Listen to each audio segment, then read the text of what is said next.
આજે આપણે એક ઇમ્પોર્ટન્ટ હોમ અપ્લાયન્સ ગીઝર વિશે વાત કરવાના છે. ટોટલ 3 ટાઈપના ગીઝર આવે છે, ઇલેક્ટ્રિક ગીઝર, ગેસ ગીઝર અને સોલર ગીઝર. પણ હવે જ્યારે પણ ગીઝરની પસંદગી કરવી હોય તો એક મોટું કન્ફ્યુઝન હોય છે. 20 અલગ અલગ બ્રાન્ડ્સના 20 અલગ અલગ ટાઈપના ગીઝર્સ હોય છે જે આપણને કન્ફ્યુઝ કરી દે છે. તો આજના વિડીયોમાં આપણે જોઈશું એવી 5 બાબતો જેનું ધ્યાન રાખવું બહુ જ ઇમ્પોર્ટન્ટ છે. જો એનું ધ્યાન રાખશો તો ગીઝરની પસંદગી કેવી રીતે કરવી એકદમ ઈઝી થઈ જશે. gujaratsamachar.com સાથે હું છું હેલી. સૌથી પહેલા જોઈએ કે કેટલા લીટર વાળું ગીઝર લેવું જોઈએ. જો તમારા ઘરમાં 2 કે 3 જણ રહેતા હોય તો 10 લીટર વાળું ગીઝર ઇનફ રહેશે.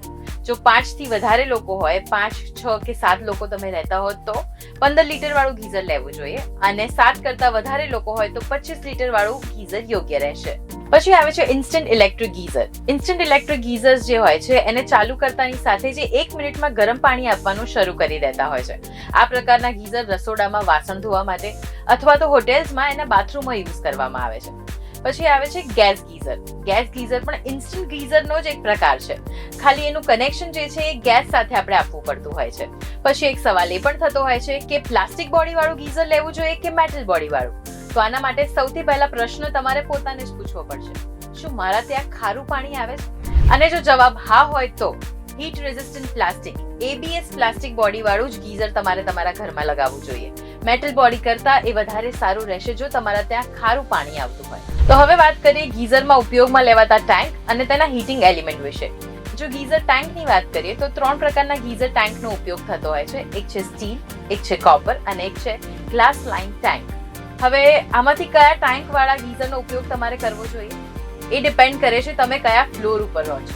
યસ, જો તમે ગ્રાઉન્ડ ફ્લોર થી લઈને 5th ફ્લોર સુધી ક્યાંક રહેતા હો તો તમે સ્ટીલ અથવા તો કોપર ટેન્ક વાળું ગીઝર લઈ શકો છો.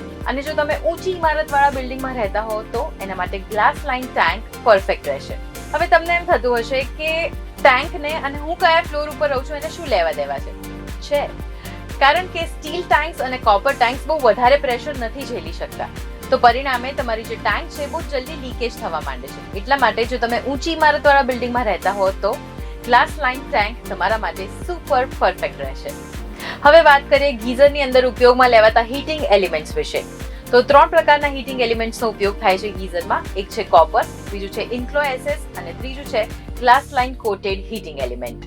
જો તમારે ત્યાં બહુ જ ક્ષારનો પ્રોબ્લેમ રહેતો હોય તો તમારે પસંદગી કરવી જોઈએ ટિટેનિયમ ગ્લાસ લાઇન કોટેડ ટેન્કની. અને જો અતિશય ખારું પાણી આવતું હોય તો તમારે એનાથી પણ વધારે પ્રીમિયમ પસંદગી કરવી જોઈએ અને એ છે ટિટેનિયમ એનિમલ કોટિંગ, જે તમારા ટેન્કને બહુ જ લાંબા સમય સુધી સુરક્ષિત રાખે છે. હવે 2 થી 3 મહિના કન્ટિન્યુઅસ આપણે ગીઝરનો ઉપયોગ કરવાના છીએ તો એનું પાવર કન્ઝમ્પશન ઓછું આવે એનું પણ આપણે ધ્યાન રાખવું જોઈએ.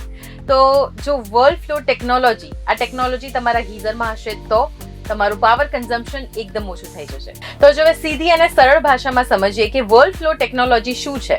તો વર્લ્ડ ફ્લો ટેકનોલોજી એટલે જે આપણા ગીઝરમાં પાણી રહેલું હોય છે, જે ઠંડુ પાણી ગરમ થઈને આપણે જ્યારે એને બહાર કાઢીએ છીએ ત્યારે એની પાછળ બીજું ઠંડુ પાણી એડ થતું જાય છે.